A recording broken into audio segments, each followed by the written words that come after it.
This is the most anticlimactic countdown I have ever seen, Cyberius. It's actually fucking terrible, and I just need to get rid of it because that really steals the energy. This is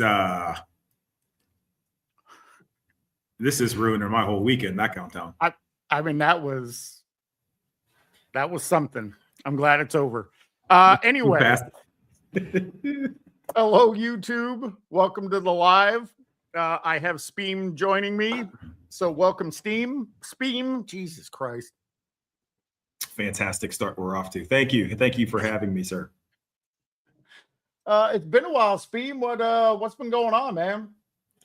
Hey, listen, I appreciate you asking. Just working. Working 2 jobs, trying to raise kids, trying to navigate the end of the world. Like everybody else, but here I am, rising from the ashes, and again, just here to celebrate you absolutely killing it on the YouTube front. It's cool to see. We've been talking for a while. It's really dope to see you come into your own. And listen, man, I'm here for you. I'm here to support you. Well, I definitely have to say, and everybody, AOH will be joining us. He's just going to be a little bit late.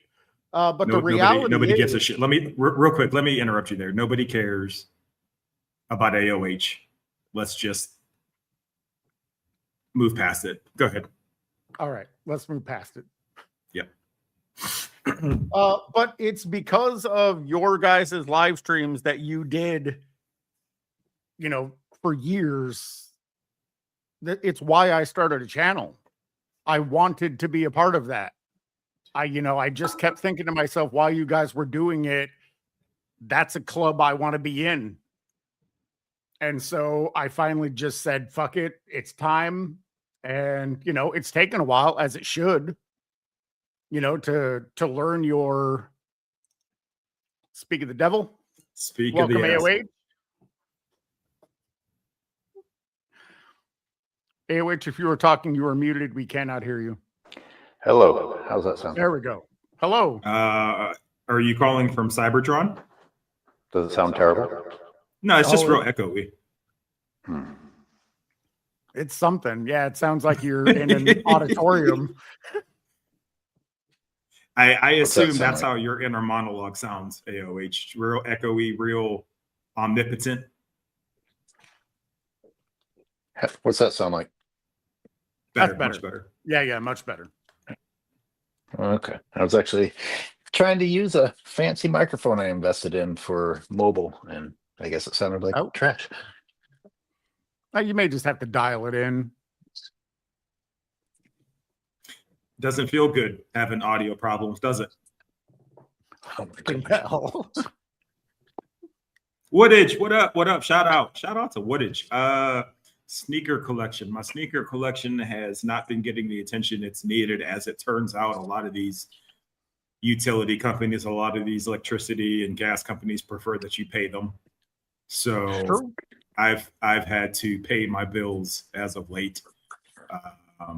And the sneaker game has been kind of iffy lately, but we can talk about that whenever.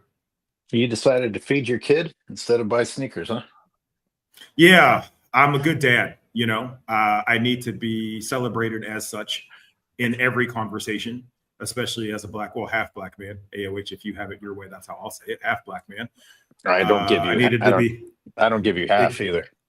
Yeah, exactly. Anytime I do something as a positive male role model, I need to be rewarded for it. It needs to be recognized. Yeah. Let's keep going. Don't we all? Yeah. Oh, yeah, for sure. I want to thank both of you for joining me for this. I wasn't sure. I mean, I'm not going to lie. When I started this channel, I didn't think 1,000 was ever going to fucking happen. I was ecstatic when I hit 100, and I thought that's where it was going to end. So the fact that this day has even ever come is surprising as hell to me. But you guys are a big part of it. Like I was telling Speem, it was your guys' live shows that made me want to do this. That was a group I wanted to be a part of, and I figured the only way to do it was to do what they do, or at least do my version of it. And lo and behold, here we are. You were very impatient hitting that actual 1,000 marker, considering you never thought you'd ever get there. You got there. Yeah, impatience. You got there fast. I did. It took just under a year. The 17th is my 1 year mark. How are your subscribers, Speam? Oh, I'm at like 255, which, don't get me wrong, I appreciate each and every single one of you. One day I'll stop half-assing this. No, I'm not here for the recognition of that AOH. Let's not do that again. That backfired. I thought you had like 5. No, I listen, but I'm okay. I'm okay. I'm gonna be all right. Do you plan on putting up some more content? It's been a while since your last video. Yeah, no, I do. I'm just kind of working myself closer to some sense of stability. And yeah. And I, now that I was on you AOH and myself did a show a few days ago. I'm doing this show now. Hopefully I can connect with Robin, Sports and Fitness Rants, along with a couple of the other Dart guys. Shout out to Dart, and rest in peace his channel, of course. But I'm picking up some momentum, and and we have a long off season NBA wise coming up, and I'm getting back into the scheme of things with movies and films, and I think Cyberius, you and I, that's a lane you and I can kind of develop as well. So there's plenty of content coming. It's just being an adult in this world is exhausting. It is. It is, and it never fucking ends. No, it does not. AOH, how are you, sir? Don't pretend to care. Let's keep going with the show. I did try. Let the record show I did ask. Sorry, Cyberius, go ahead. So I did want to, excuse me, ask you guys about a few things. I just made a video today about LeBron says a GM would have a hard time not selecting him first overall all time. And I just wanted to get your guys' thoughts on that. Where to begin? I mean, it's a fake honor. We all know he doesn't deserve to be on the list at all, much less at the top. No. But it's just so LeBron. You're receiving this honor, and even then you've got to use it as an opportunity to brag on yourself and not be humble. I mean, they're handing you on a silver platter a chance to finally just be humble and let them do the talking for you, and you have to utter even more nonsense. He can't do it. He apparently actually cannot. Wooded says Wilt would probably go number 1 in most all-time drafts. I'd probably have to agree with that. I mean, why do you have to go so far as to say what Kobe would have done, what MJ would have done?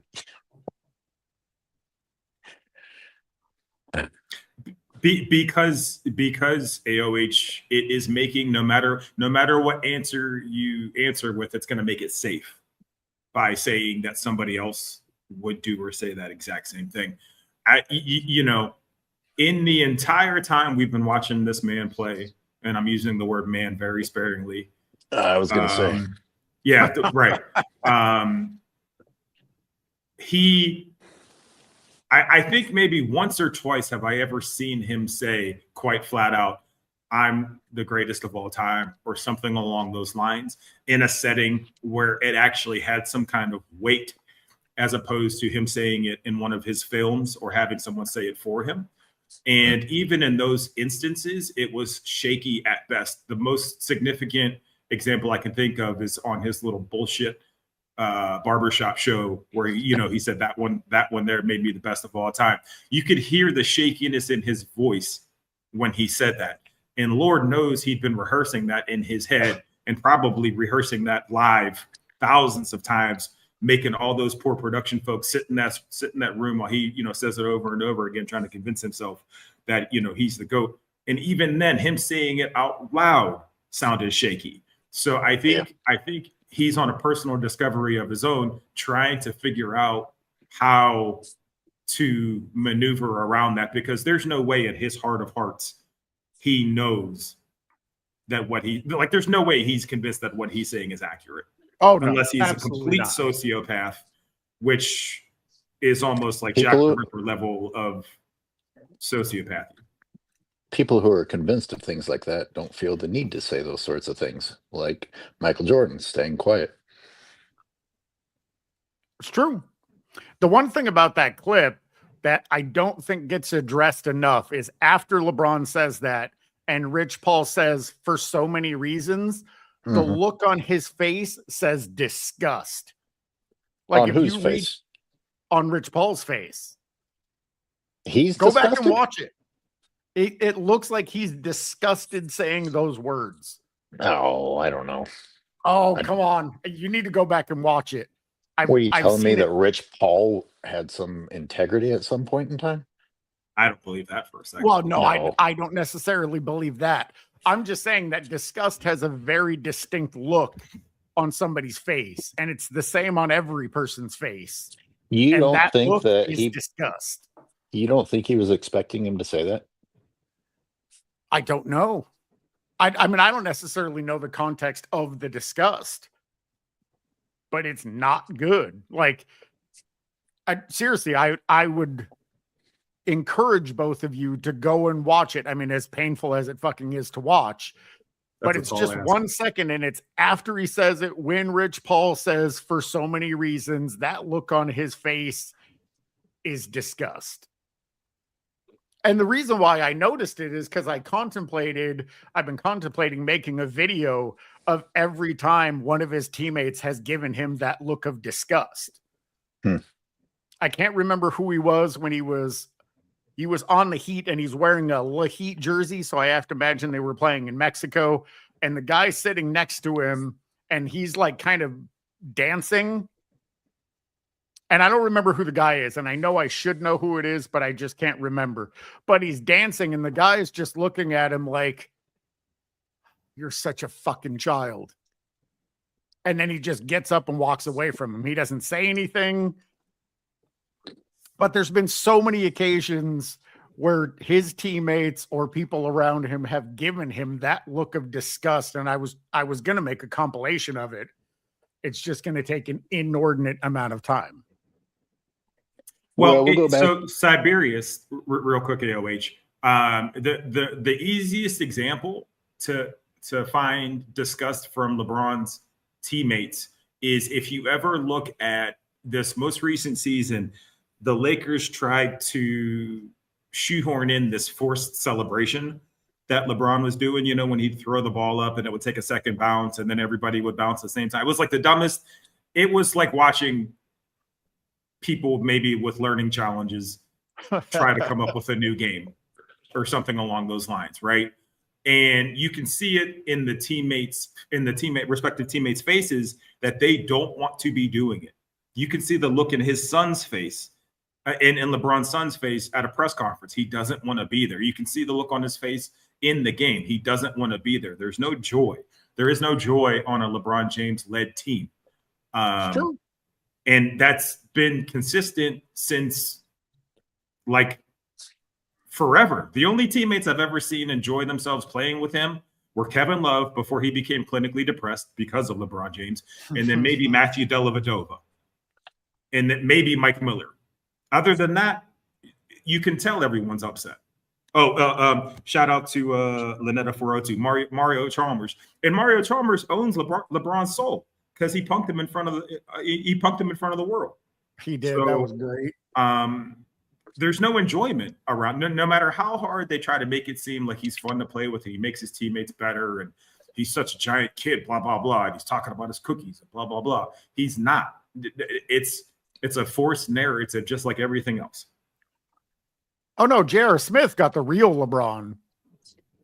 The pouting silent treatment of, you messed up and there's no way in hell I'm going to let you live it down. And I'm going to, hold this against you for the rest of your life. There was no kid there. There was a pouting child. That's the real him. And if I may, you bring up J.R. Smith. Where do you guys have JR's blunder compared to De'Aaron Fox's? Because to me, I still have J.R. Smith's as a bigger deal, given the context. But I've seen that comparison a lot lately. Unless someone explains to me, and I've invited them to, explains to me why no one else was capable of calling a timeout, then I say De'Aaron Fox is worse, because De'Aaron Fox is the only person who could choose to make the mistake that he made, and no one could stop him from attempting that layup rather than dribbling it out. And he, in fact, lost the game. He still went into overtime with JR. Yeah, they still had a chance. That's true. And I'm angry at the media for letting LeBron's behavior slide. I mean, the entire timeout, the entire time on the bench preparing to go into overtime, and he's using that time to make a statement that he's upset instead of locking in. I mean, he should never have survived that from a analyst breaking it down standpoint. He should have been shamed into oblivion, but he should have been shamed into oblivion dozens of times in his career for his behavior. Right. I do remember analysts saying that, to your point, AOH, that he should have been locked in. They did tear him down for that. However, just like all the other stupid things he's done, it gets erased over the course of time. I do remember them tearing. You mean they barely? No, tearing into him or mentioning it. I'm going to go back and look. I'm pretty sure, other than Skip Bayless, of course, I'm pretty sure they did tear into him, saying that he was over there pouting, he was having a temper tantrum, and they had an entire overtime to try to bring that back. And then how many points did he score in overtime? 2 or 4? 2. I think it was 2. So that's the GOAT getting it done.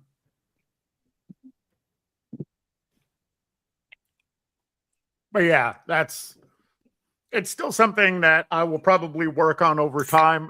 It just takes a lot to go through each one of those videos and pinpoint those facial expressions. But I mean, you can see it on Luka, you can see it on Austin Reeves, you can see it on AD, you can see it on all of his former teammates. Of just at one point or another, they have a look of disgust on their face, and it's directed at LeBron. And yeah, I just wanted to create a compilation of that. I will you be can watching probably for do it. that in 1 or 2 games. That won't take you long to find disgust. It's just going to take a long time to narrow, like you said, narrow it down, because there's got to be billions, literally billions of pictures of his teammates being disgusted with them. I'm missing the value of the TNT overtime cameras. I should have bought 4 computers and had each of them recording in the games live on every angle that they offered, because you just don't have that anymore. And That's true. They cut away to protect LeBron James from his own behavior so often that was something that those other camera angles provided. Is TNT the only broadcast that offers those different, like those additional angles? AOH? Yeah, and it's gone. I don't know. And those cameras were an investment. I was very curious when I found out that TNT lost their broadcasting of the NBA rights. I was like, so what becomes of all those cameras that are mounted in all of these places? No, they're probably using them for LeBron's documentary. Oh, shout out King's Speech. Shout out to King's Speech. Man, long time no see. With what's happening with the Knicks, he's going to hop on anyone's live. But you know what? I think that I knock on wood. I'd rather see the Knicks win a chip because I know that I do believe Wemby's going to have his time. I do believe that. But, Jalen Brunson taking that pay cut and, Cat, just kind of getting drugged through the mud through so much of his career being called soft and zesty and all this other stuff. It's cool to see him do well. And it's cool to see a big man like make an impact. It's cool to see somebody like actually put a stop to Wemby because it wasn't looking like anybody could for a long time. In the Knicks, man, like it's gonna no disrespect, King's Speech. It's gonna be really interesting to see the city kind of tear itself apart. It will when they win because we will see. I hope they don't. It's like I don't want anybody to get hurt, right? But this is the closest I'm going to see to the purge. Oh, right. But okay, let me rephrase. I don't want anybody else to get hurt because this is the closest we're going to get to the purge in my lifetime. And it's just like this universal joke to me that it's like, this is how people celebrate by beating the shit out of each other. It's crazy to me, but it's great. It's great to see. Well, I'll be happy. I'll be happy for either team.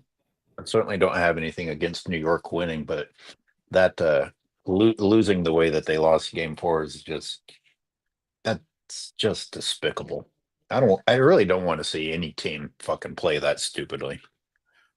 What are you up to tomorrow? Again, I'm not mad that New York won. I was just mad to witness something that fucking dumb. Biggest bonehead play in the last 10 years? Not just that play, the entire second half. And there I had been thinking, I was like, man, I need to give their coach Johnson or Mitchell, whatever. Mitchell something. Yeah. Some credit for what he's done. And then I was like, where the fuck is the coaching? The entire second half. They didn't even have to play well. You understand they didn't have to play well? They just had to not do what they did. I mean, they were so bad that they basically did exactly what was necessary in order to lose. Hey, so then I guess the question, so to your point, AOH, if the Knicks win, is it because the Spurs played so poorly? No, I'm not going to say that. You're not going to say that? Okay. That was just a really ugly. Just Game 4. That was a really ugly half of basketball, and it's a shame that it was a part of the series. I'd rather see New York and the Spurs have gone through this series without witnessing anything that ugly. No matter where does wins. Brunson? Where does Brunson go as an all-time Knick? I don't know. I don't think that's a worthy conversation yet. You don't start talking about things like that this quickly. Even if he deserves it at some point in time, like I don't know if that makes me old school, but it's like, really? Do we have to have that conversation already? That's fair. No, that's a fair response. I am being in the moment with that question. What's King's Speech think? So you think we should have that conversation already? That actually, yeah, King's Speech. I'd love to know your thoughts. I would think a longtime New York fan would want some respect for the guys that were lifelong Knick members, like guys that played their entire careers there and suffered through the heartache of facing Jordan. So two things, Cyberius. King's Speech says drop the link if you're cool with that. And Woodage says, to answer your question, AOH, he's in top 4 with Ewing, Frazier, Reed.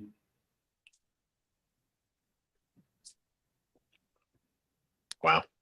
I mean, I absolutely agree about those 3 as far as Brunson being in that. Time will tell. Those 3 are proven. Okay, so then really what we need to talk about is everyone else that got knocked out of the place at number 4. Because there's more people that we're not thinking about. What's up, King's Speech?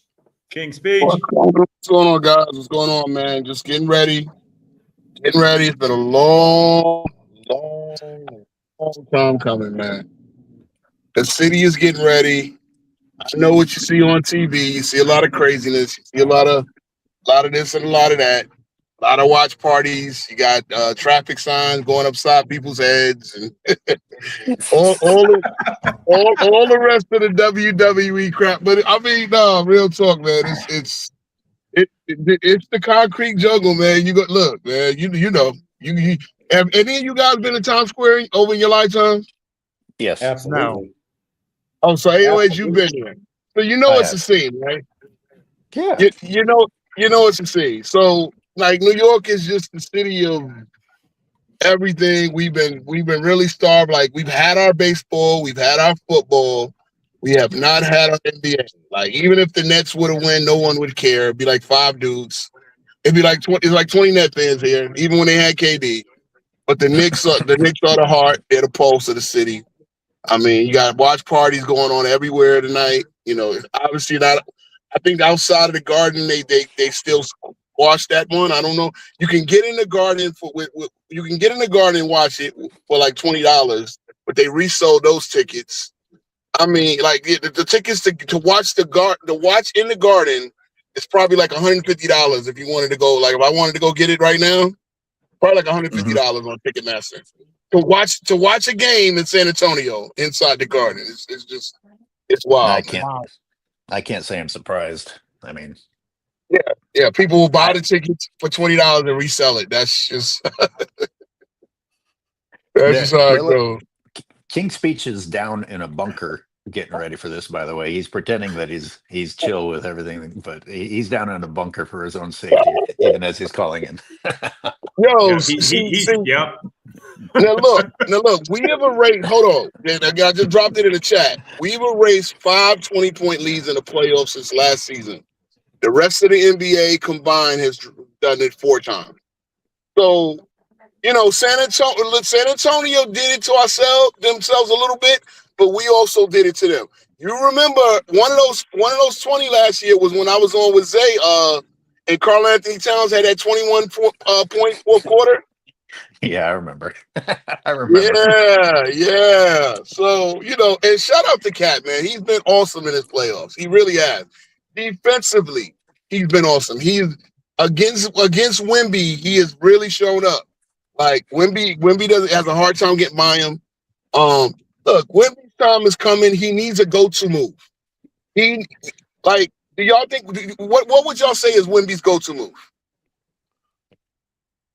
I don't know. Pull up 3? Yeah, He doesn't really have one. Nope. And that's the issue. That's the issue. Brunson has quite a few go-to moves. Cat has a go-to move or 2. Even OG with his little step back 3. But Wemby doesn't have one. King Speech. What I'm gonna say to that though, real quick, King Speech though, is how many big men other than Jokic have go-to moves in the paint that you can consistently count on. Are you counting the shut off as a go-to move? Yes, I mean currently playing. I mean. Okay. So currently playing. I mean, Embiid has, and he has his little, you know, Embiid can do the little dream shake. He can do a few things. Jokic is one of them. Cat has the one where he can break you down, and then he gets that little touch floater. Oh, you wanted to go. Like he has a few. The step back again. His step back 3 is a little cleaner than Wemby's, but yeah, I mean Wemby doesn't have basically the best way to get Wemby is to get the rock to him as close to the basket as possible, and that's not always an easy thing to do with his slight frame.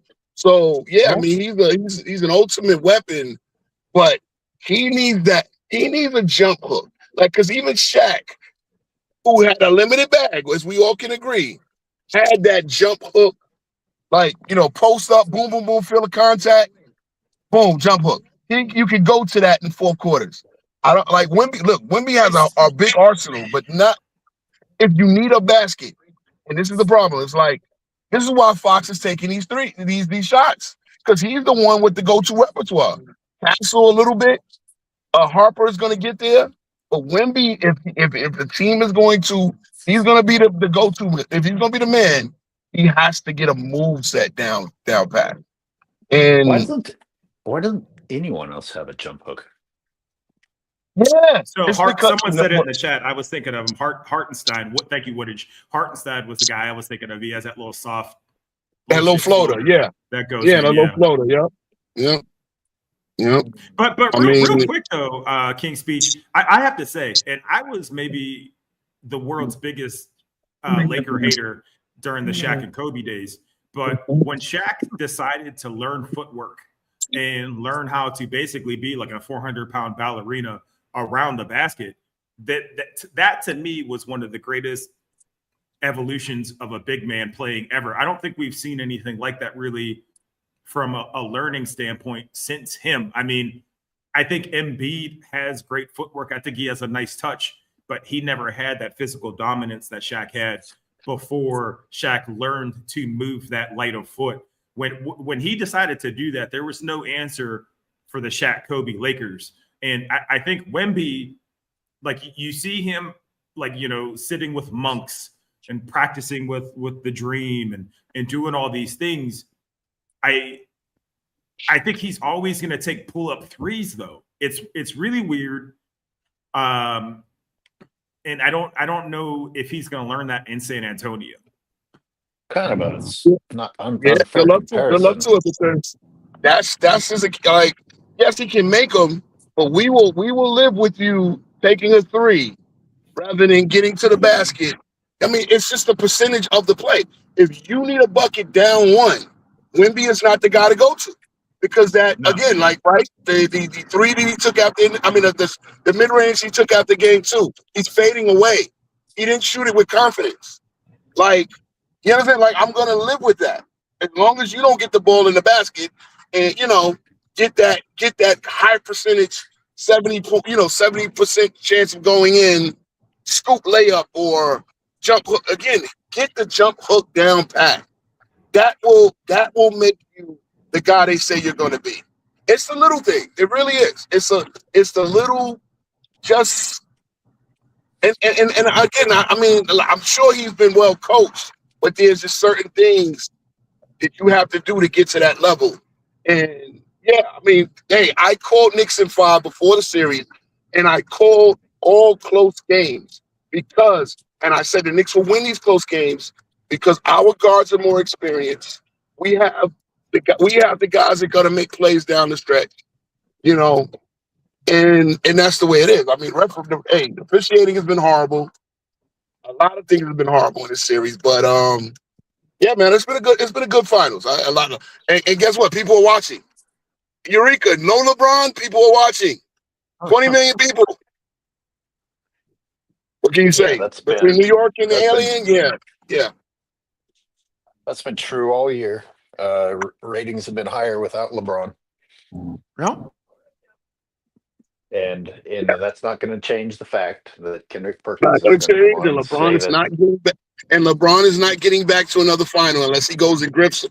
Unless he goes and get bought out, it goes with a contender somewhere. I don't know. What? Even then, I think he could keep a contender out of it. You add him to that equation. Yeah. Oh, that's true. We need to be real. They really believe he's the answer to Cleveland. Oh, that's what they need. Another perimeter-oriented guy who needs the ball and plays no defense. Yes, that's going to get Cleveland over the hump. Oh. We talked about this when we recorded a couple of days ago, Cyberius and AOH. But this idea, I just want to reiterate, this idea that LeBron and his camp are waiting to see what the Lakers are going to do. And if they don't give him a max deal, exactly why they're not going to give him a max deal.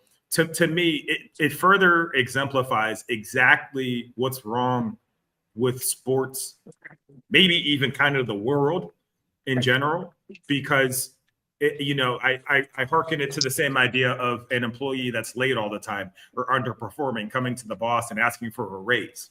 He would get laughed out of the building. He'd probably get fired.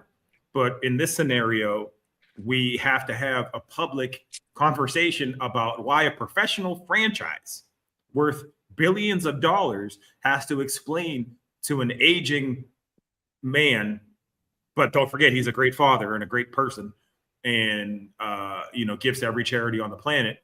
Why they don't want to give him maximum money? That's a real conversation we have to have, because that's how backwards things are right now. We don't even know if it's a real conversation. We don't know how much of it is Rich Paul just spouting off. Right. So which brings up a separate problem, that franchises like the Lakers just keep their mouths shut to avoid as much backlash from the LeBron mafia as possible. I mean, LeBron could just sit there and lie his ass off. It really Rich is Paul a can shame. just Yeah. No, yeah, it really is a shame. It really is a shame. I made the prediction that LeBron will not have a farewell tour. What will happen is he just won't be signed by anybody, or he will have to, because who is really going to give this guy? Who's going to give him 20 million? Seriously, who's giving? Who is LeBron worth 20 million to? I don't know. King's Speech, I think that's a great question. I think we should take a step back and actually sit and think. What are there, 32 teams in the league? Is it 31 or 32? Well, 32 when we expand with Seattle and Vegas. Yeah. Okay. So of those franchises, is there one that we would say, okay, this makes sense? Because my answer right now is no. There is not one team in the league that benefits from adding him, like in no way other than ticket sales.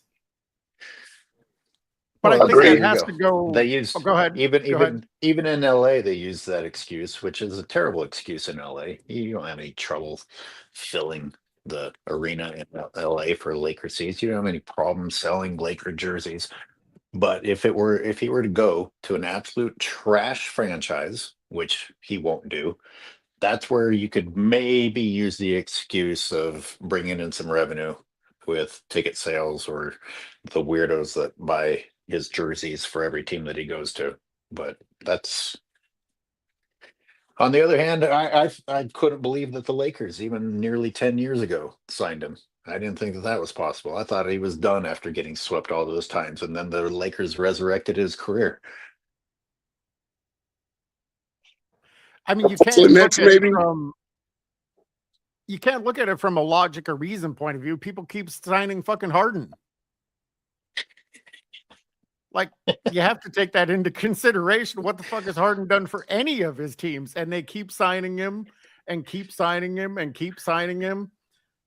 There's gonna be a team that's gonna sign him, whether it be for jersey sales, whether it be to put ass in seats. Somebody's going to do it. I mean, I made a prediction on my channel like 9 months ago that he's going to sign with the Wizards because Jordan did it and he does everything that Jordan does. Do I think that's realistic? No. But possible? Yes. Hey. I think you broke up there. Oh, he's going to sign with the Wizards and trade AJ DeBonsta the first day. Trade him for damn it. What aging superstar can we trade AJ DeBonsta for? Him and Bronny are a package deal, right? There's no way they split them up. I mean, I can't see the Lakers keeping Bronny. The wildest part is he commands, it's what, like 48 mil a year, 52, something like that. And the Lakers, what they need, they could get for 15 mil a year, 20 mil a year, easily. If the GOAT, quote unquote, took a pay cut. I'll never forget. Do you guys remember when, I think it was 2 seasons ago, Shams reported that LeBron was willing to take a $4 million pay cut, blah, blah, blah, so the Lakers could make a move. But then it's like, yeah, but you also signed Bronny to, 4 years, something like that, 8 mil guaranteed. You take all of these numbers and you could easily go sign a decent player and really bring your team to a place where they can compete. But instead, they dump 50 mil into a dude that plays one side of the court, doesn't even have the ability to pad his stats anymore because he's such a danger to the team. He doesn't put asses in seats anymore. It really makes you wonder what kind of leverage he has on that team. It's like when we talk about Kendrick Perkins. Like, what does Kendrick Perkins have on the people at ESPN that he's allowed to continue to come to work and just destroy journalism one word at a time, right? Well, look at how owners have changed, though. How many of these owners actually care about the game of basketball, and how many are in it for different reasons? They don't actually care if their franchise is respectable as long as it's in the news for some reason or other. Maybe. No, that's a fair point, because team value and team revenue has continued to go up regardless of how bad the team is. The Lakers or the Wizards are worth more than they were 5 years ago. Those executives are still making more money despite that their team is ass. So it's a legitimate question. Do they even care about the game that's taking place on the court? It's still lining their pockets regardless of, the outcome of their record. So do they care? Mark Cuban does. Can we put? He's not an owner anymore. Never mind. Are any of you taking the Warriors rumors seriously, or can we put that one to bed?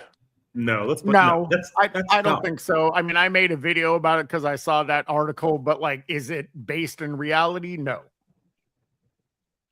If no, LeBron that's just goes, like that forced friendship. That's that forced friendship that they try to do with Curry and LeBron, like they grew up together or some bullshit. If LeBron, they both were born in Akron, right?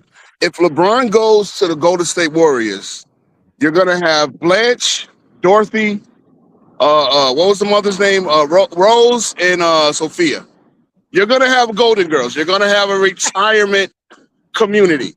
Okay, that will be an elderly, aging, old. But of course, fanboys think that will be a super team of some sort.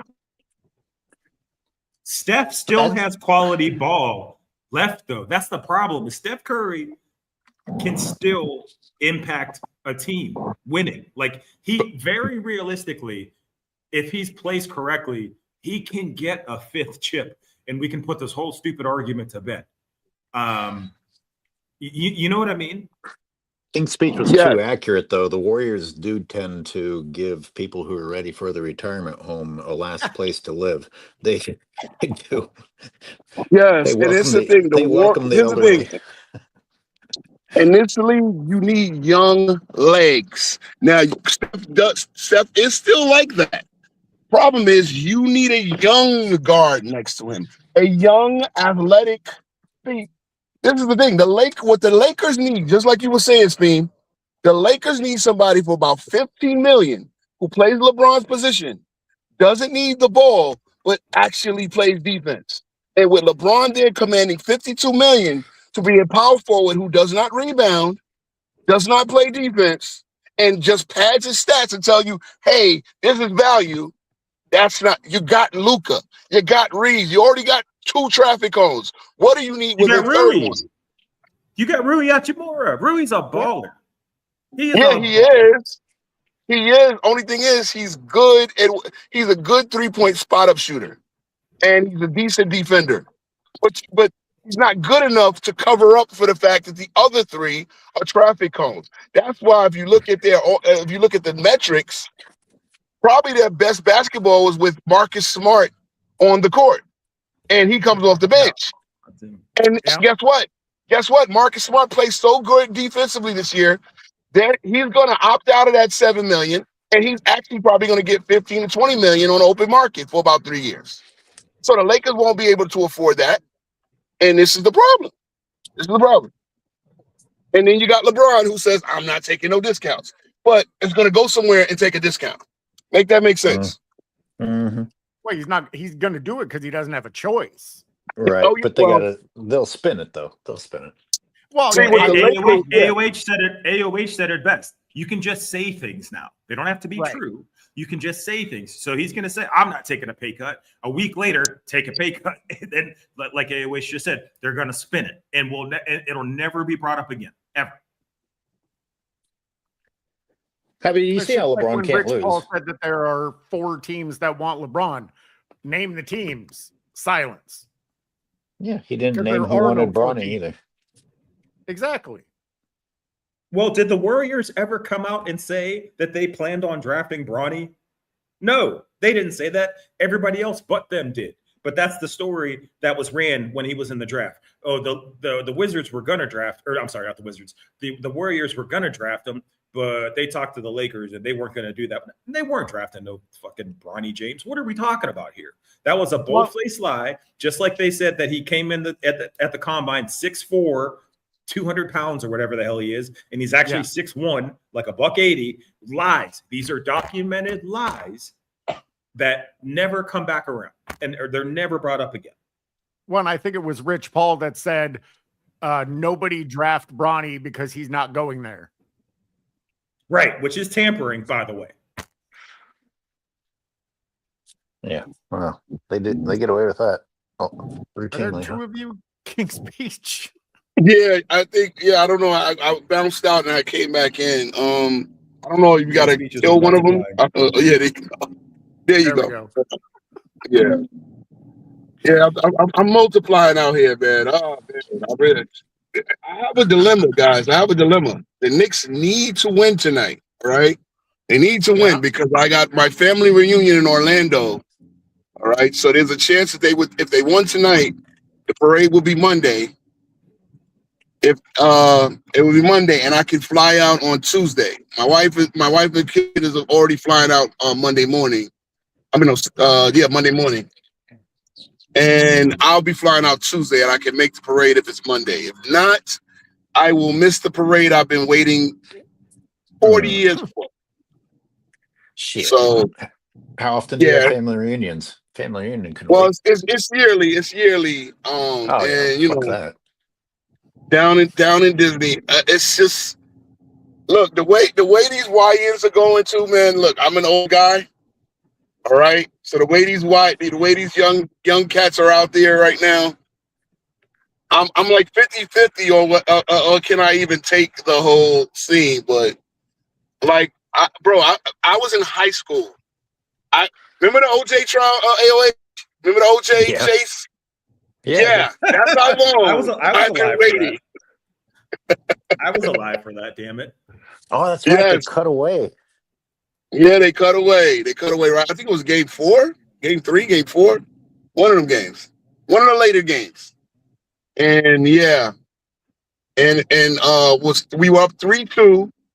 We actually were down 1, and we ran a perfect pick and roll play to Starks at the end of game 6. And Hakeem Olajuwon, and this is why I think he's the second greatest defender that ever lived. I think maybe Bill Russell is one. You can argue he's definitely the greatest modern defender. He stuck with that pick and roll. He stuck with Starks and blocked the shot because Starks was wide open, and he covered that distance on the pick and roll. And then we all know what happened in Game 7. So that was the last time the Knicks had a chance to close out an NBA Finals, 1994. And that's how long I've been waiting for a parade. I was 15 then. I'm damn near 50 now. I don't know how you can go to Orlando over the parade. No. I know. I mean, and this is the thing. It's like, all right, so then Wednesday will be game. See, so what happens is, okay, if it's game 7 and we win, now that's the thing. I'm gonna miss the whole week and we don't even win. It's crazy. So Wednesday will be game 7 unless they decide to do it the following Monday. More than likely, if game 6. Wednesday, I think it will be game 6. And if they don't, so if the Knicks win in game 6 at home, then they would definitely do it. Oh no, I'm sorry, it will be Tuesday. It will be Tuesday. So the night I get in, they'll probably do it that Friday, and I would just have to take the chance and miss it. I don't. I mean, it's a dilemma. It's a dilemma because It seems I agree with AOH. It doesn't seem like much of a dilemma to me. I think I have to agree. You, I don't you think it's go a with dilemma. yeah. Won't You know what I mean? Won't some of your family be like, "What the fuck are you doing here? You should be Yeah. you should be in New York." If they love you, that's exactly what they'll say. Oh yeah, no, they understand it, but it's like, damn. Well, if we lose, then I'm chancing missing the whole week. And I then mean, you it's wait until next year. I mean, it's yearly. yeah, I know. I mean, look, It's either that or go be with your family I and have a then go watch 2-year-old. Eddie. I have a 2-year-old who wants to see Mickey, right? Like, and he deserves to see Mickey. And I deserve and I should be there. See, it's like it's a lot. It's a lot it's just because Also, I you mean could be saving your life by not going. that's the thing. That's the thing. Like I don't I have a and the funny part is, like, I drove down the Canyon of Heroes last night. They're down Broadway where they have the parade, and it was nice and quiet. And I know it's gonna be. I think it's gonna be. So you saw what OKC had last year, right? I think it was like what 30,000, 40,000 people. It looked like the St. Patrick's Day parade in like Savannah, Georgia, or something like that. Like it was in New York, you're gonna have about at least 2 to 3 million people in that little small area surrounding the World Trade Center. Yeah, it's gonna be nuts. It's gonna be nuts. So I might be saving my life just by the traffic control and the crowd alone. It really is a dilemma, guys, because we we have to win. Like I'm gonna Because- feel like crap if we don't win. But you also sound like you right. almost want an excuse to go leave New York just to guarantee your own safety. You blame family. Blame family. I mean, yeah. Hey, real quick, I gotta shout this out. Earn Your O2 donated $20. Congrats on 1K subs. Wow. Thank you so much. Oh yes, Nice, very good, very nice. yes. Congrats on 1K, Big Cy. Yeah, I'm stalking 400. You've overtaken me. Hey, Spin, what you up these days? Like 255. Oh man, yeah. I passed you and Cyberius passed the both of us. Like, shout out to you, bro. Yeah. Shout out to your videos too, man. They really are good and informative. And you keep that theme, man. You really put foot to neck on these fanboys. Well, I appreciate that. Yeah, man. Yeah, man. Hey, you know the new thing over there in fanboy world, right? Is if Jordan was 6-9, he would have had a better career. If he got to the finals 15 times and lost 9 times, then he would have had a better career than what he did at 6-0. I don't. I just don't. So, King Speech, you saying that reminds me of something that gets brought up consistently about the bubble, and I've been wrestling with myself about this, thinking if any other team won, would I count it? And I honestly think in my heart of hearts, it didn't matter what team won. I wouldn't have given a shit. And that's so independent of basketball because the world was, I mean, it's an ugly place now, but we were going through such bad shit right at that moment that I didn't give a crap about basketball to begin with. So if the Knicks had won, I would have been like, that's cool and all, but this doesn't seem like real basketball. And with the Lakers winning it and the optics and the circus nature and the fake entertainment value of people saying, well, LeBron burst out of the room and said that we can't do X, Y, and Z. Like just the over performative nature of everything just made it that much worse when they did win it. And I think that's like the most fair way. That's the most fair way to say that. I agree. 6 NBA champions or 5 NBA championships, and tonight, if the Knicks win, it'll be 6. Have been crowned since then. None of them. Not Giannis, not Steph, not Joker, not Jason Tatum and them, and not SGA and them last year. no one continues to refer or defend their championship the way LeBron, and LeBron only, because even even AD said that shit wasn't real, bro. Alex Caruso said it too. Alex Alex Caruso was Caruso like, "It's said, "I time for got this me kid a to real finally win a one." ring." Yes. Yeah. Yes. And if common sense by some miracle hadn't come out of the woodwork, they'd still be talking about that bullshit in-season tournament as something of greatness. But literally, the very next season, everybody snapped back to reality and said, "This is stupid. We didn't know what we were talking about last year when we put this in the He rafters hyped it up. and we Yes. had And LeBron balloons himself coming said, down." and LeBron himself, after being eliminated, said, "Oh yeah, this shit don't mean nothing." But when he won it, see, this is the thing. Whatever LeBron accomplishes becomes the thing of the day. So whatever he does, that's what matters. But when it's someone else that does it, doesn't matter. Again, shout out to my Knicks, who, as I predicted, we didn't put it in the rafters, we put it in the hallway.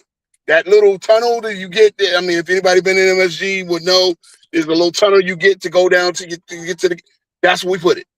Hey, here's the NBA Cup. Hey guys, you guys can touch the cup or whatever, or look at it we put it in the trophy case like they do in high school.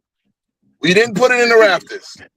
And then instead of getting eliminated in the first round like the last two cup champions did, we got to the NBA Finals, and tonight we have a chance of actually getting the real thing. So shout out to my Knicks.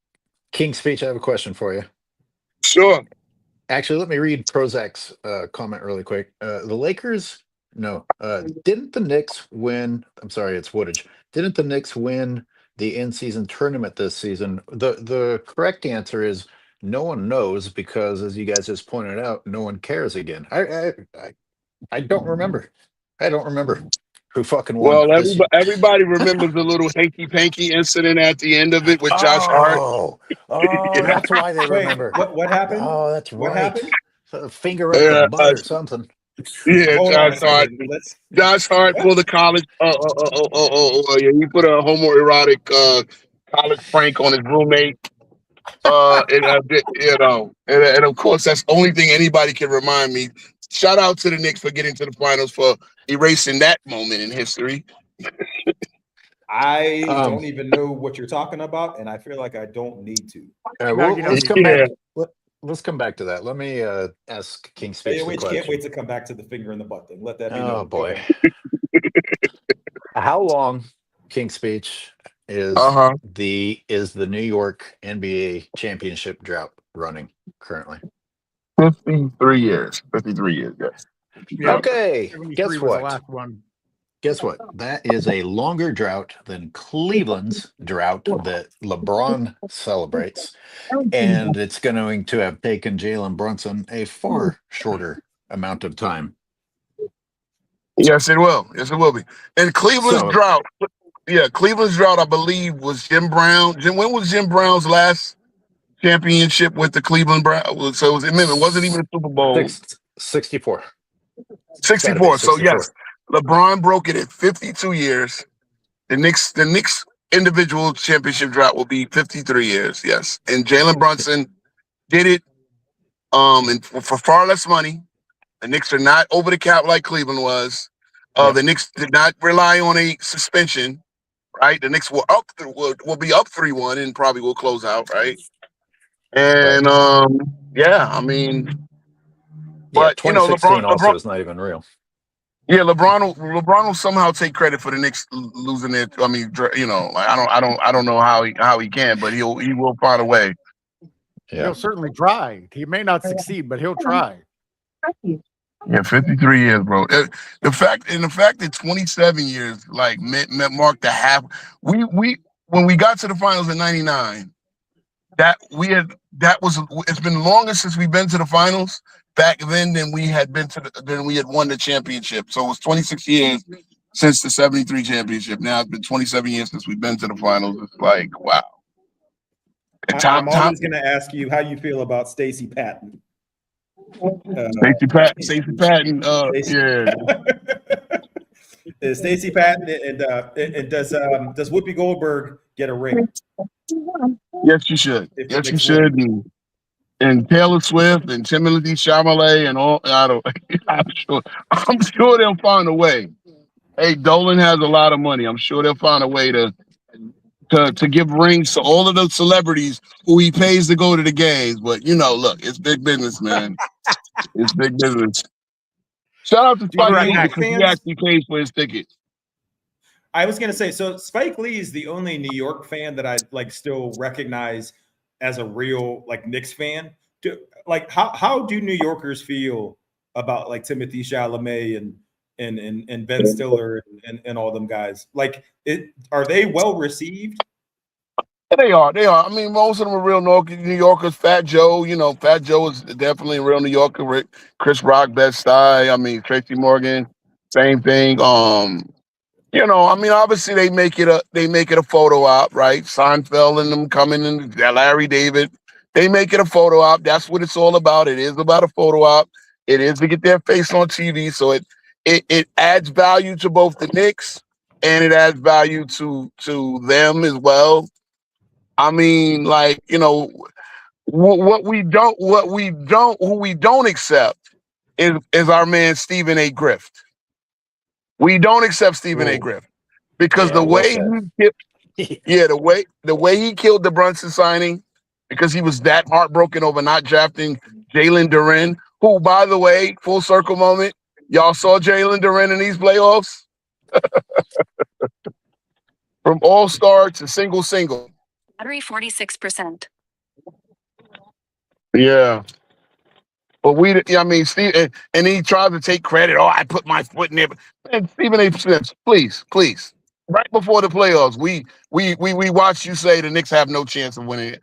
I was stoic the whole time. No one in the East was beating us. I was stoic the whole year. I said Detroit don't have enough scoring. I said Cleveland is too soft. Philly is, LOL Philly. Boston, they shoot too many threes. They literally shoot themselves in the foot by taking threes. As Joel Embiid is with his one leg is posting them up and erasing a 3-1 lead. Yeah. So, and we get there and we trust our matchup. And that's what has happened. No, you got to give you that. I was going to say, I haven't been wishy-washy about it at all. No, yeah. You've seen it. I've been stoic all year. I said Knicks in 26. I said it from the end of last year and I said fire Thibodeau. Thibodeau's a great coach. He's a good coach. Problem is he's a taskmaster who doesn't really dole out tasks. He just wants to play. He plays his style. He doesn't adjust on the fly, and you have to do that. Just like Mitch Johnson. We're talking about Mitch Johnson. You have to adjust on the fly. You cannot continue to put up threes, right? That wasn't our issue. Our issue was stale substitution patterns. So if you saw in Game 4, we went and played Jose Alvarado, right? Who? Oh yeah, Jose Alvarado. Because they were pressuring Brunson, so you needed a second ball handler on the floor to alleviate the pressure. That's coaching. That's coaching. It's not just the X's and O's and the analytics. Right. Analytically, the Spurs are winning the series 4-0. Well, I guess it's gotta love that. Kenny Atkinson will never live that one down. I mean, and it's funny. What's so funny is this is how you have to motivate guys now to play basketball. Well, analytically, you guys are doing quite well. If you just don't turn the ball over in the final 2 minutes 3 times, and actually close out on this guy. Sports is such the opposite of the real world. I couldn't imagine not showing up to court, on the nature of my work. I'm in and out of court. AOH, feel free to make as many black jokes as you want with that. I know you can't wait to. Wow. But I'm in and out of court consistently. I can't imagine me telling a judge, well, analytically, I'm here on time more often than I'm not.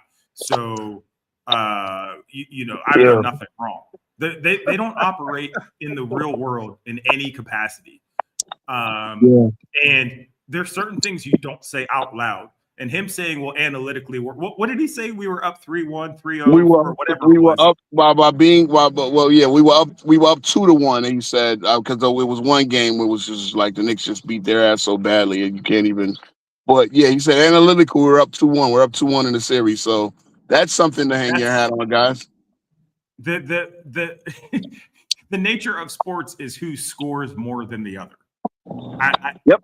Like somewhere I don't understand where that's been lost. If anything, you could probably trace that back to LeBron and the whole participation trophy era. Absolutely. Yeah.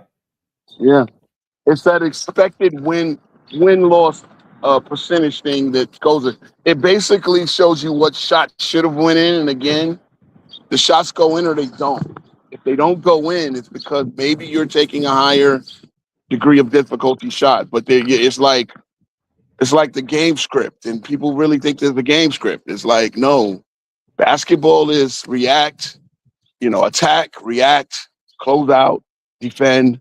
I mean, it's really it's the most simple game because the object of the game is to get a ball into a hoop. Well, do it the best way possible. Do it the best way possible. Taking 43s, yes, the math might, taking 53s, the math might work out, but what happens when you don't make threes? 20-point leads go bye-bye. Do you guys remember when a 13-point lead, 15-point lead was like insurmountable? Yep. Yep. Back when fundamentals were a common thing. I still remember watching NBA on NBC back in the day.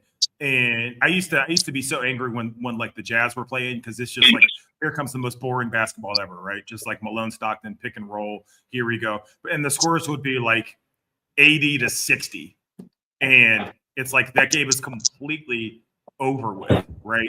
And now these leads are going away in a matter of minutes. And I don't know if I enjoy it or not. Like I don't know if it's entertaining basketball. Well, as a guy whose team raised 5 of them in the playoff in the last 2 years, it's very entertaining for me. I'm just saying. You seem to have a little bit of a bias with that answer. That's okay. Oh yeah, I'm biased. You guys think Wemby's a dirty player?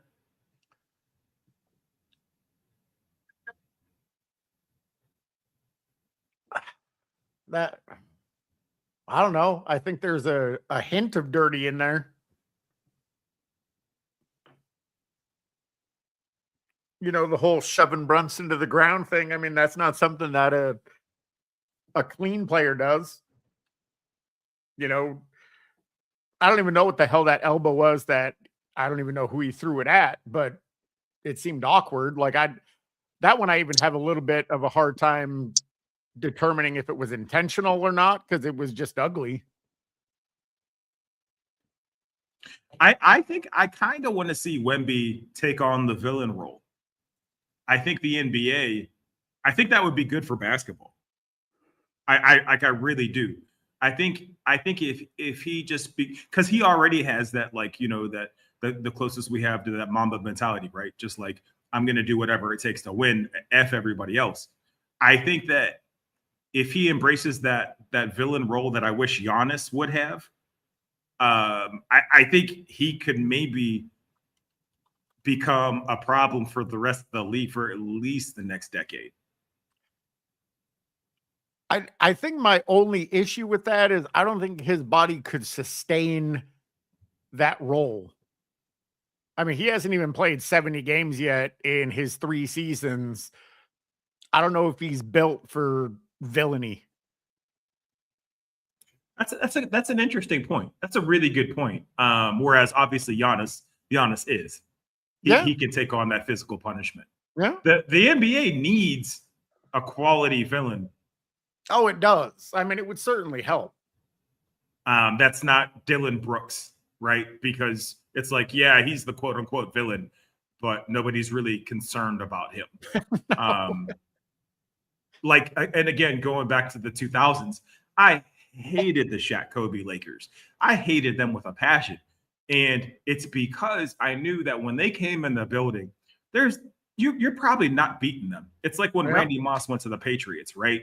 And they went 16-0. I hated that team. But what they were doing to other teams, blowing them out by 30, 40 points, because they were so angry and because they were the villains, it made for great sports. It made for great watching. There is none of that anymore. You know, when Shaq sort of embraced the villain role, when Kobe embraced the quote unquote villain role, the whole Mamba mentality thing, it's like, no, you want, at least I back then wanted to see them lose, but I also knew it's because they were so great. Other than the Sacramento series, I didn't see that many shady things happen with the Lakers. I couldn't stand them. I couldn't stand Rick Fox. I couldn't stand who else was on that team? Shucks. Oh man. So Shaq, Kobe, Rick Fox. Who else was on that team? Cyberius, AOH, help me out. I didn't watch basketball back then for that time. Okay. So I Derek Fisher. Name. Derek Fisher. There you go. Just like unlikable guys. I mean, the reality is rivalries feed the beast. Well, yeah. And there are no rivalries. Well, I think OKC San Antonio is going to be a rivalry. I mean, I hope so. And I think OKC is going to be that team that everybody hates. Oh, I mean, they already kind of are, but I think if Chet Holmgren somehow gets his soul back next season, I think he could be somebody that could embrace that villain role. I honestly, I'd rather see SGA embrace the villain role too, because you know, hopefully he doesn't get the whistle he gets next season, and we're going to see what he's really made of. And all his flopping and flailing around is now on display for everybody to see. So OKC have to pivot, and they have to pivot very quickly. I mean, that's true. I just hope that they make those changes, and I hope that the league holds them accountable. That's the deciding factor, is officiating is what will or won't fix the league. Because whether it's oh, go ahead. No, well, so I was gonna say how shout out to Prozac. Yeah, they already are kind of hated. You know, you're right about that. Yeah. How do you fix the officiating? Because to me, I think the lowest hanging fruit, easiest thing to do to me is start making the refs have to speak to their calls at the end of the game. Put the refs in front of the mic. Make them have a press conference. If you're going to lie to thousands, hundreds of thousands of fans, then I want to see what you have to say about it after the fact. Put them on the spot, because you're not going to fine them for making a bad call. You're not going to hold them accountable. And with sports betting being as prevalent as it is right now, it's clear as day what's happening. Point shaving, tanking, all of it. It's ruining the sport we love, but it's also not going away. So I kind of want to see if a lot of these refs have the balls to stand on the terrible calls they're making, because they never have to speak to it, ever. Silver will never put them through that, because he is also passing down what their guidelines are. It's not like these guys just happen to be evil refs that don't like a team or do like a team. They're behaving the way they're told to behave. They're calling what they're told to call. Well, so it all starts and stops with Silver. I think that's what it is. Do you agree with that? I mean, you saw, how can we ever get past McZuggan's video about the teams deciding whether or not to crack down on flopping? I mean, obviously the refs aren't the ones calling the shots. Yeah. And they unanimously voted for flopping, not against it. You know how much time we spend debating whether not there was contact and things like that, and like, you lost sight of the fact that it was a flop. And if you want to call a foul because there was contact, you also need to call the flop, because two things can happen on one play. If you're Absolutely. not gonna penalize somebody for doing something that is not legal, I mean, I've got to say it's not legal if they said that they were going to fine people for doing it. But if you don't ever punish people for doing it, then they're not going to stop. And we're so distracted looking at the other part of the play that we've actually forgotten that someone else on the play deserved to be penalized. It's supposed to be 5,000 per flop, by the way. And then they lowered it. And that's not they even did? enough that's not going to incentivize anybody. No, of course That's not. nothing.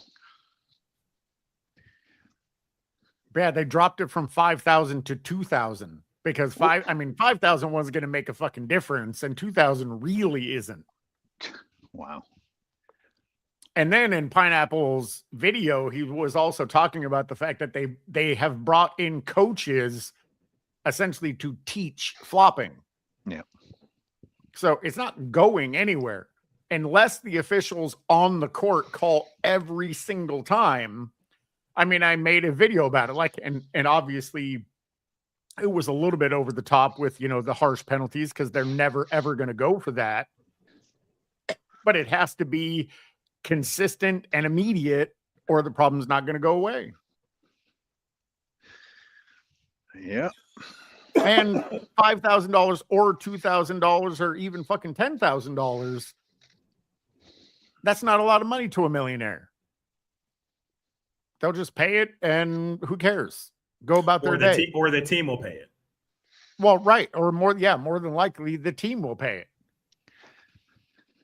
And then we're talking about fucking billionaires. And you might not even know it took place, because unless I'm wrong, aren't some of the flopping fines that they did in the past, aren't those assessed after the game? They are. Okay, so the money doesn't matter to the players.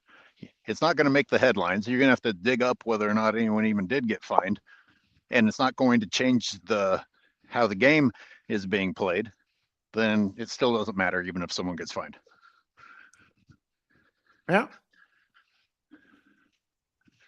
So actually, AOH, that raises an interesting question, I feel like. So if whose responsibility is it to report out, just fines in general?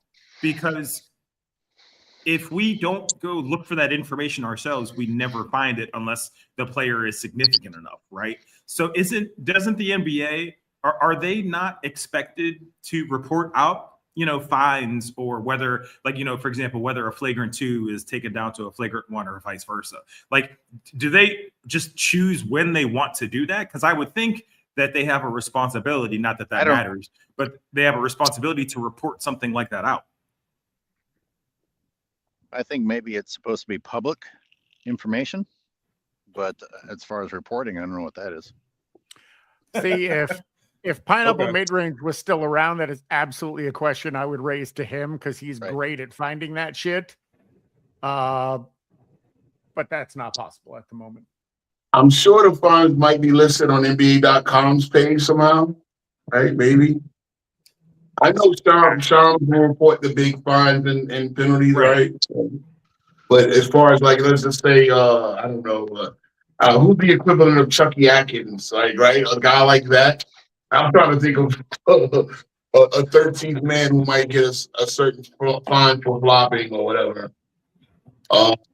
Yeah, I'm sure you can go in and check all the fines and penalties and things like that. And, 2-minute reports. And, yeah, the fact that we have to have a conversation about ethical hooping is an issue. And they I know what the commissioner said. Well, just don't call it.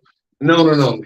It's purposely deceiving officials by you have to make an issue out of that. Falling to the floor as if you're shot for non-contact, that has to be penalized. And I thought the solution was wait to the next dead ball and assess to the layup game penalty type of thing, and the second one on a team would result in free throws, or don't even make it a delay of a game, just like the defense in 3 seconds, automatic free throw. Stop the game, free throw. Right. Okay? Right. But we've lost. Assign a tech to it. Assign a tech, make them lose points, or make give the other team an opportunity to score points. Sorry, Yeah. Well, we've lost our way a few steps before that because we're busy debating whether or not the defender who got shoved flopped, because now everybody's defending flopping because you have to sell a call or the refs won't whistle anything, which I don't agree with.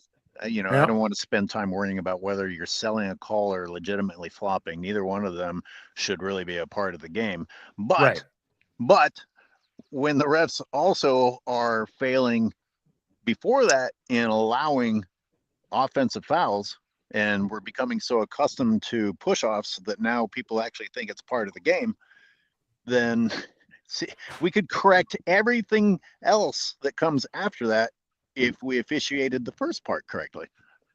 Can I just say something that's been bothering the crap out of me real quick? Is I saw a lot of comparisons between SGA and what Dwayne Wade was doing in his prime. And I couldn't stand D Wade, when he was on the Heat with LeBron and all that. But to compare his method of foul drawing to what SGA was doing, it was blasphemous to me. That's interesting. Who did that?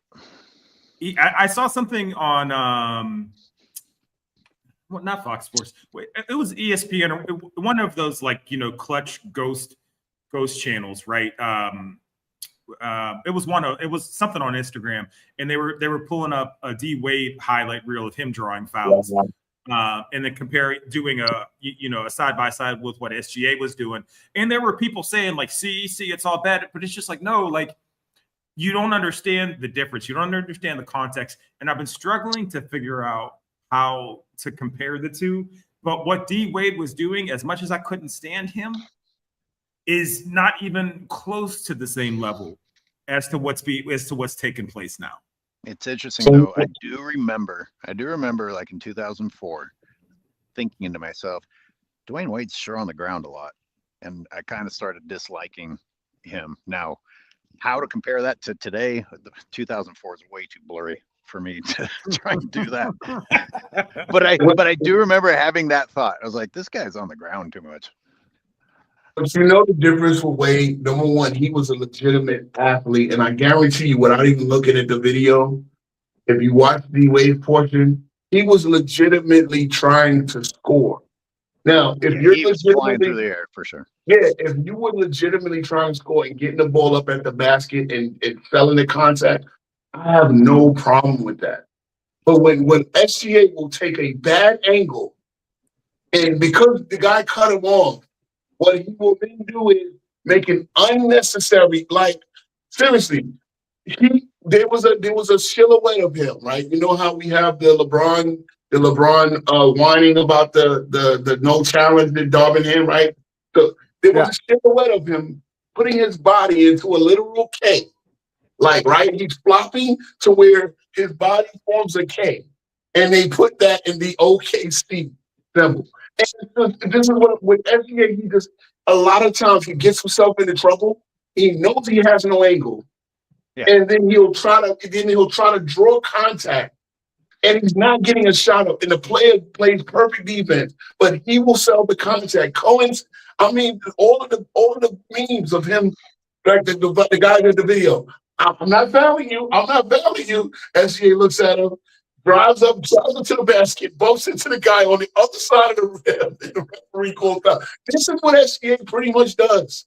And I'm sorry, that's just it's terrible. It's just not come on, what are we doing here?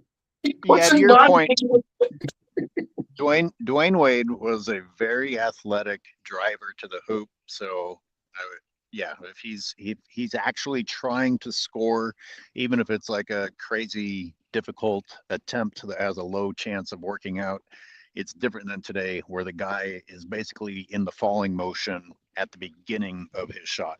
Like he's planning to fall ahead of time.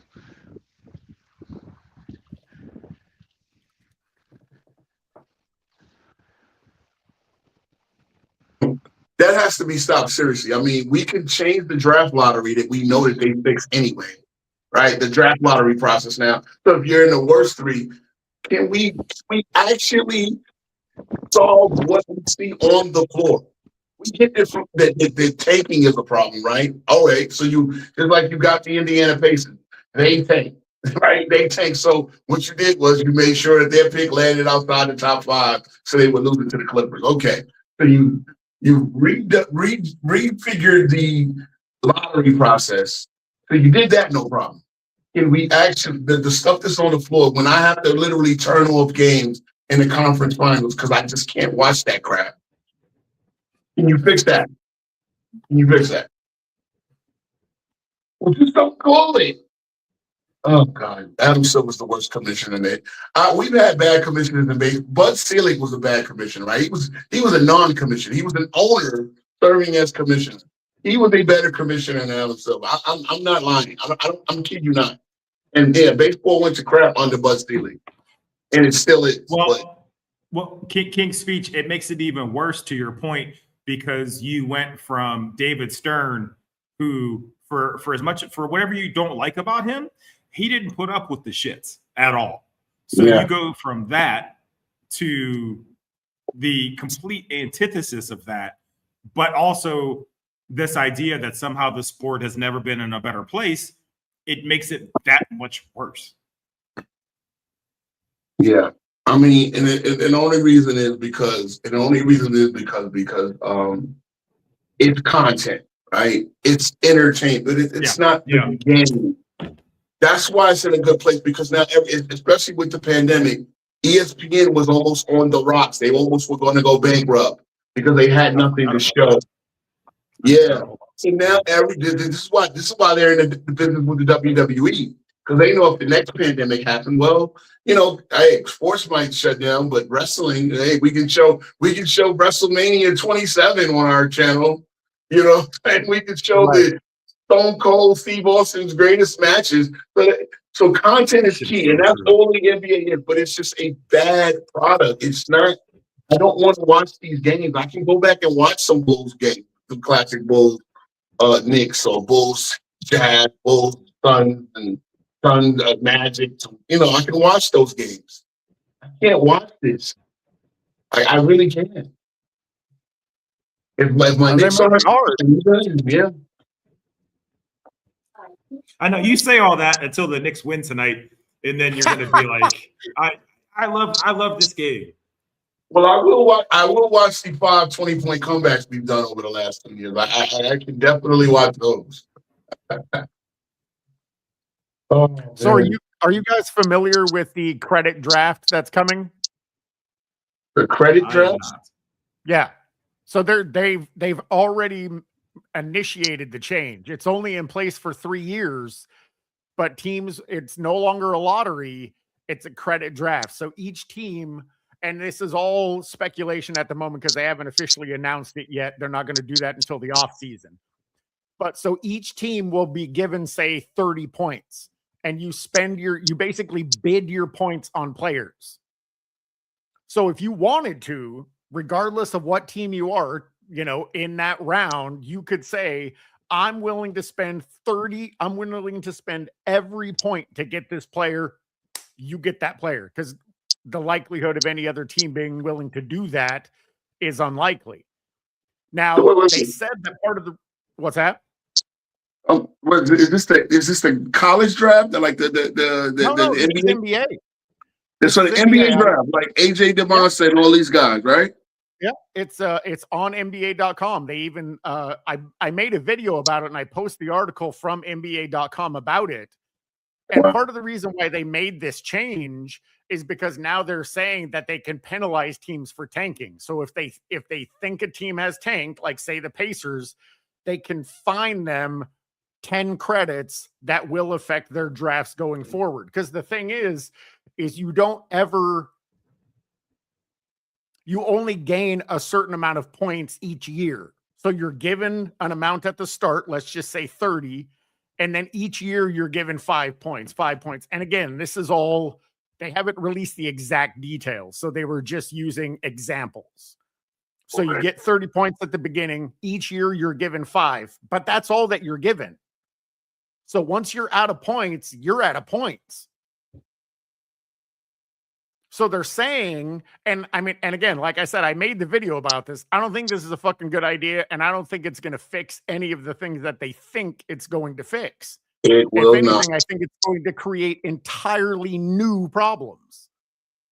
It will not. It won't fix a damn thing, because I mean, like, and I saw what happened this year, right? It was like a month ago in the season, like it was like almost a month ago in the season, and the entire the entire top 10 of each conference was already clinched, right? So 10 teams were out of it with like 13 games to go within the season. Like, so basically the 11th team in each conference had no shot at the play-in. And it was basically those 10 teams who, like when in the case of the Nets and the Wizards and Utah, were genuinely horrible teams, right? And so the Pacers now, they have to be studied, because they had a team, even without Halliburton, that could compete. And they just did it. They just did it. It sounds like a judgment call, though. Who gets to make the judgment? Like, because you can have all the evidence, but someone still has to decide that you were actually guilty, like a jury. Like the LH, you find Utah for tanking, for sitting their players in a game that they won. They won. They fined them for sitting their players. They won the game. I forgot that happened. I'm just saying, be prepared. So crazy. Be prepared for certain teams to be found to be innocent when in fact they're guilty, and others to be found guilty. But this is no different than the 65 game rule thing, though. This is no different than the 65 game rule. There enough players are going to piss and moan about it, and then they're going to talk about changing it again.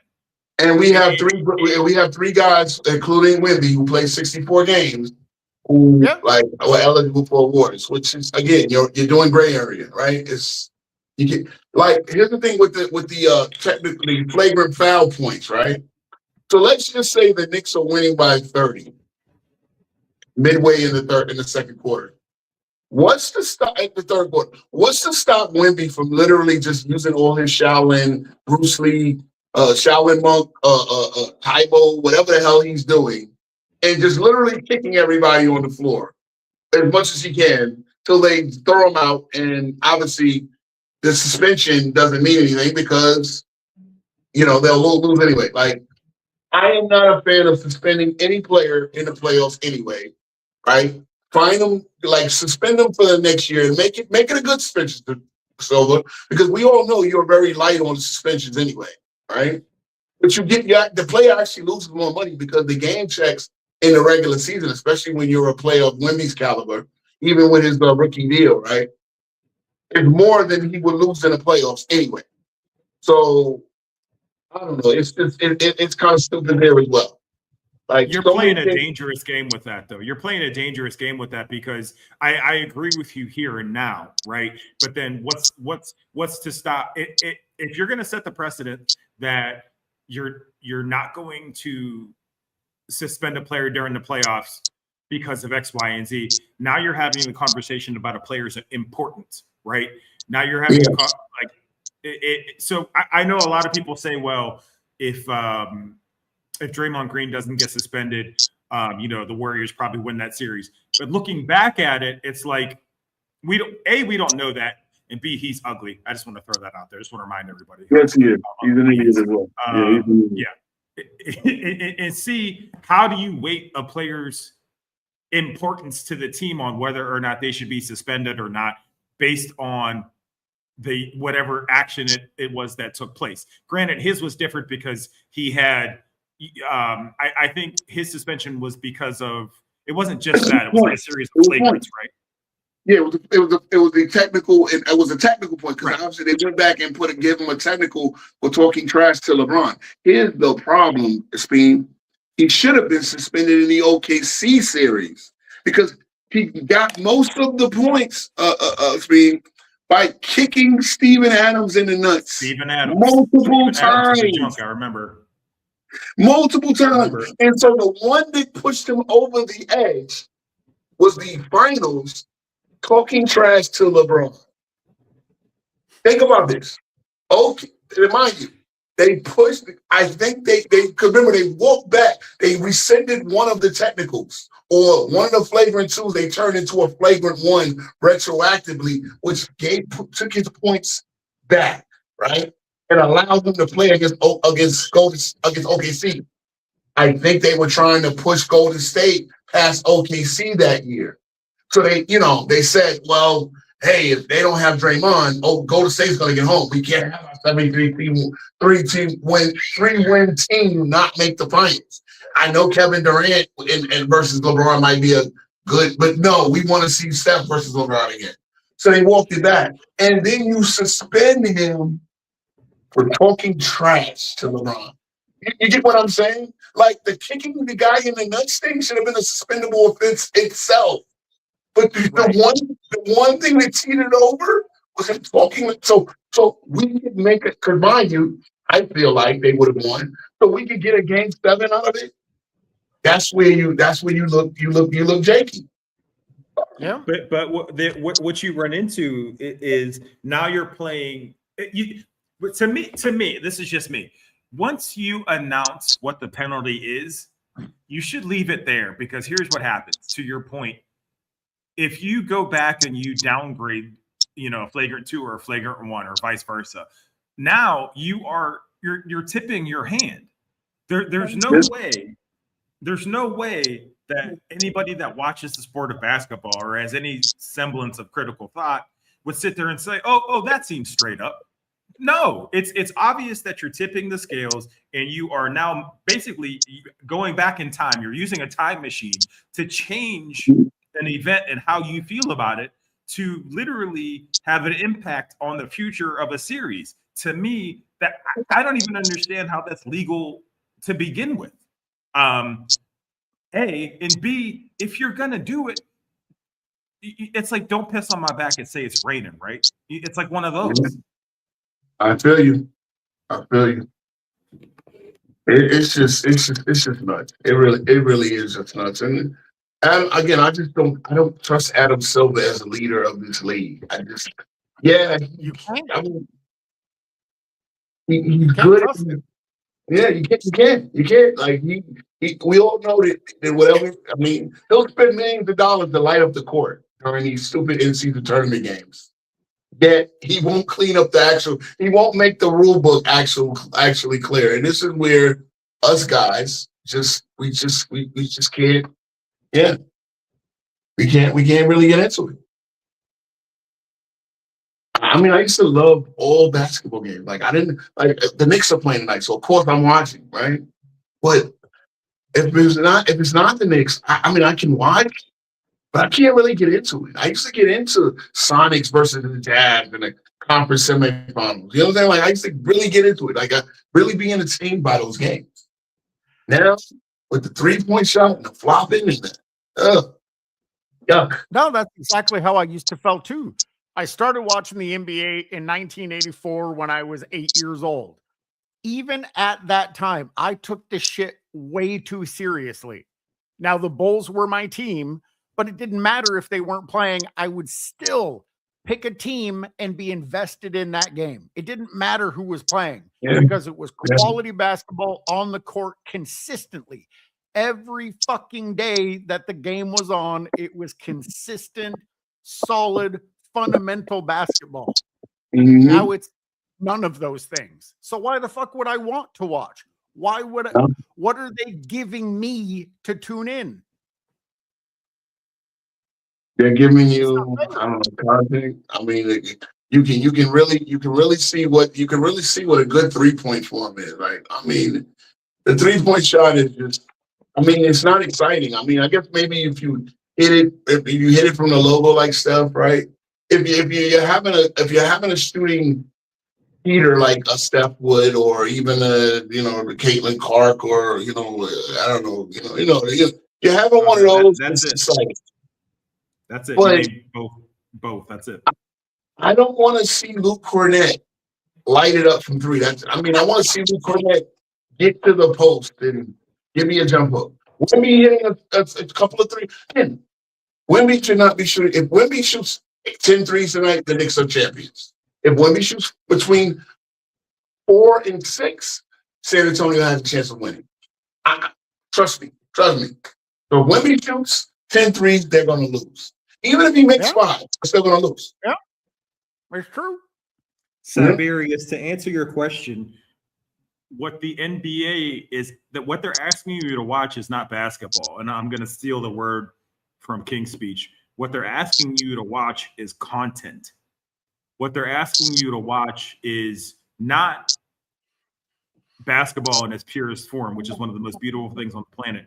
They're asking you to watch Ja Morant's celebration. They're asking you to watch who's in the crowd. They're asking you to watch what high five LeBron and the Lakers are. They're asking you to watch all the things that, quote unquote, us old men that yell at the clouds hate to watch, which is the complete 180 of basketball, which is all the circusry of it, which is all the bullshit.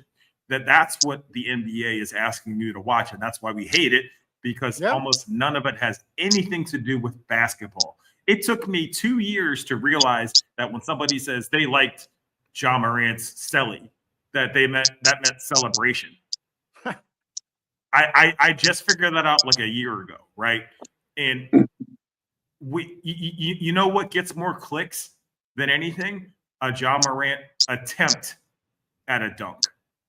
An attempt at a posterization will get you hashtags, will get you engagement, will get you on a sports show. That's how far things have fallen. Yep. And not a rally, not like a sequence, not a move set, not the fundamentals, not great footwork. Bro, and again, we're all old heads, right? I'm sure some of the young fellas in the chat will say, yeah, this is all old head talk. But footwork, like me watching Kevin McHale's footwork, bro, I'm sorry. I like that. I love it. To sit there and watch Kevin McHale post up in the big 6'10" wiry white guy who looks like he should be doing your taxes instead of scoring a basketball. Watching that and watching him do it to the best defenders in the league. That's what I want to see. I want to see passing, get him and go cuts. I want to see all that. And I want the people on the television to explain to me why that's such a great play. NBC tried pushing the stars, right? Because again, that's the other thing. They were shoving Steph, LeBron, and KD down your throat. Like, you don't have a whole new generation of stars under 25. Like, right? The average person doesn't know who Paolo Banchero is, right? The average person didn't know who Kay Cunningham was. No one knew who was on OKC Thunder outside of state, who they only learned about a year prior to that because he was an MVP conversation. No one knew anything about J-Dub. They knew about Chet Holmgren because he's a big, tall, wiry white guy who listens to hip hop, right?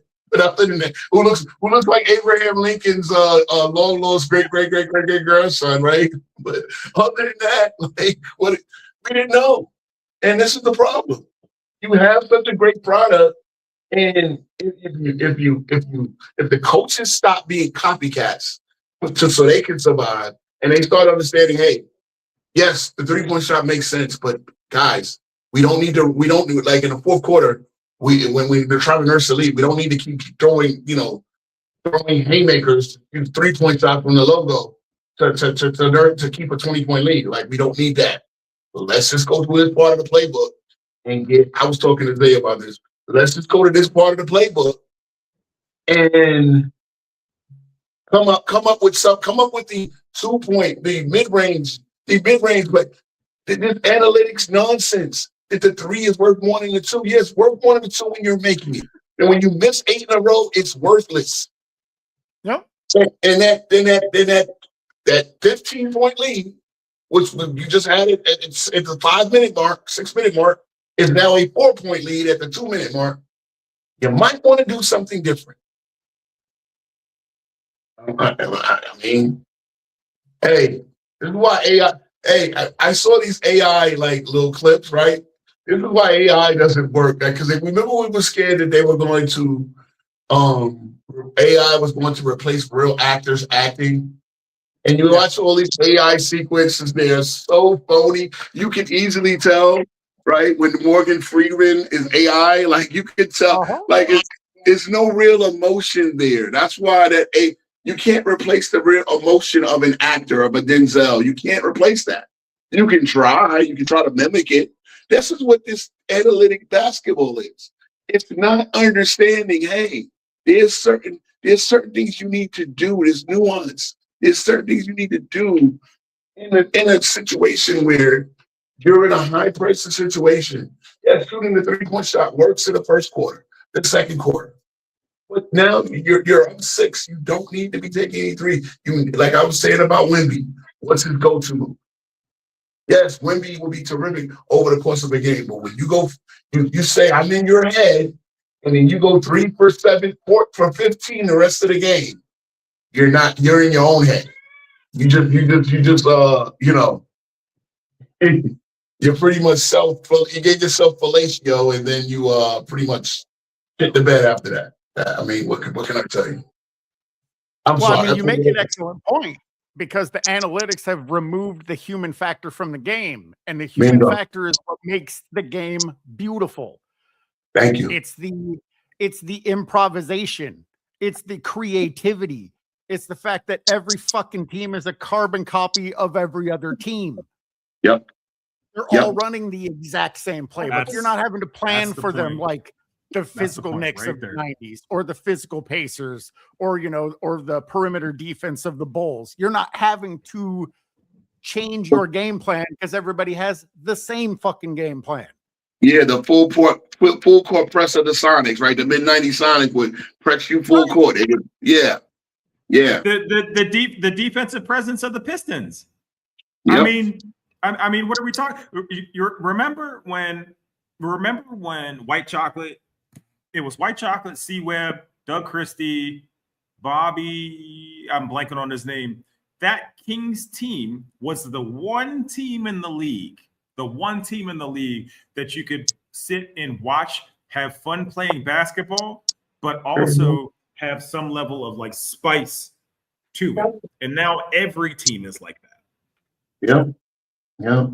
Well, again, shout out to my Knicks for saving basketball, because we beat one stupid 3-point shooting team, and then we beat another stupid 3-point shooting team in the finals here. And what else do we? Mr. Analytics, Mr. Analytical Kitty Analytics, and I'm trying to analytics. Kitty Analytics Atkinson. There you go. Yeah. I mean, boy, so it's like, and again, we play the. See, the analytics has some. Do you guys watch baseball? I know McZuggins is a big baseball guy. Right? I remember. It's like I can't watch it anymore. It's my first love. Like the '86 Mets is my first sports memory. Right, watching Orozco. I think I saw the Bill Buckner. The Mookie Wilson hit the ball between Bill Buckner's legs. Baseball has become, everybody is swinging for the 3-run home run. No one hits the ball into the gaps. No one tries to stretch a double into a triple. No one they do steal bases, but they do it when really the pitcher doesn't, like they find a pitcher who doesn't know how to hold it. You taking all those elements out of the game that made it human, as we said, and everybody is trying to be 30, hit 250, like, guys that hit 260 are now considered elite hitters because they're having on-base percentage of 3.38 because they walk. I'm like, is the walk entertaining? No, it's not. It's not. Working at 3-2, working at count 3-1 is not entertaining. Hit that ball. Hit the ball and play. Put the ball in play. Put the ball in the gap. But that's what we come to, because the analytics says if you get your best hitter up in the 2 spot and he gets on base 400% of the time, 40% of the time, but he strikes out 140 times. The strikeout is not a problem. No, the strikeout is the problem. It's like the turnover is the problem. You're not moving the runners with a strikeout. You're not. I'm sorry. This is why, again, the Falcons, remember those years ago in the Super Bowl where they blew that 28-3 lead and they just kept throwing the ball 20 yards downfield, not even running a West Coast offense on to keep the clock running. No, they kept throwing 20-yard passes. Yep. And giving the ball back to Tom Brady. Analytics said do that. Okay. And that's the crazy part. These coaches too, they have survivors.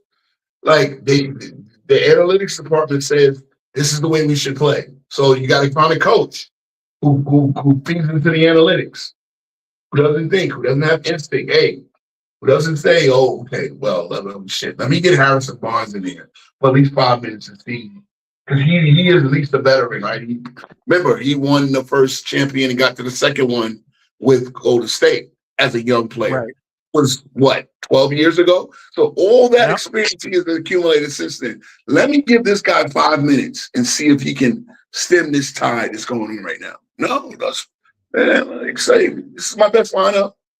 Keep shooting the 3. Don't go. Run this play.